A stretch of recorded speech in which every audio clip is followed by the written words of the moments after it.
дискусію з опозицією з допомоги Владові. Наталія Колегова. Лапас Вакалас, Одеса. Вибачайте. Вільне дуже подобне до Одеси, і я так спутав. Лабас Вакалас. Що я так за Одесу, але в Одесі я живу, в Одесі я змагаюсь, в Одесі я допомагаю українцям. Ir jūs noriu pasakyti, kodėl aš kalbu apie Odesą, nes jis gyvena Odesoje ir jis daro viską, kad padėti visiems kitiems savo bendrapiliečiams, ukrainiečiams.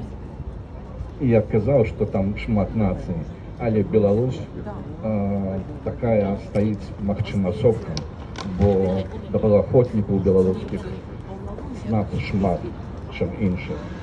Волонцерів білоруських знати шмат, чим інших. Гэта не пахальба нацыі.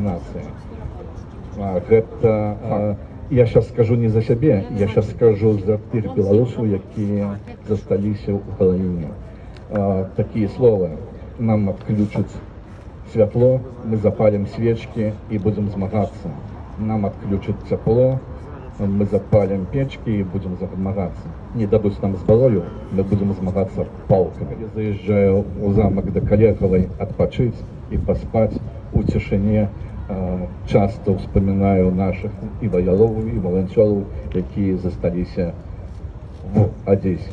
Kai aš einu pailsėti, pamiegoti, aš vis galvoju apie tos baltarusius, kurie liko Odesoje. Я коли еду до вас, бываю в Польше, бываю в Шмальде, в Германии, и часто слышу: мы устали от вашей войны. Ir kai aš būnu Lietuvoje, ar Lenkijoje, ar Vokietijoje, aš dažnai girdžiu: mes pavargome nuo jūsų karo. Але белорусы не стомились. Мы будем с вами заўсёды. Мы переможем вместе с вами и запросим вас у нас свободный Минск. Tačiau mes, Baltarusiai, mes nenusileisime, nepavargsime, mes padarysim viską, kad padėti Ukrainai. Kviesti jūs visus į jau laisvą, išlaisvintą Minską. Мы такие свободные, як вы. Mes tokie patys laisvi kaip ir jūs. Слава нации! Смерть ворогам! Дякую.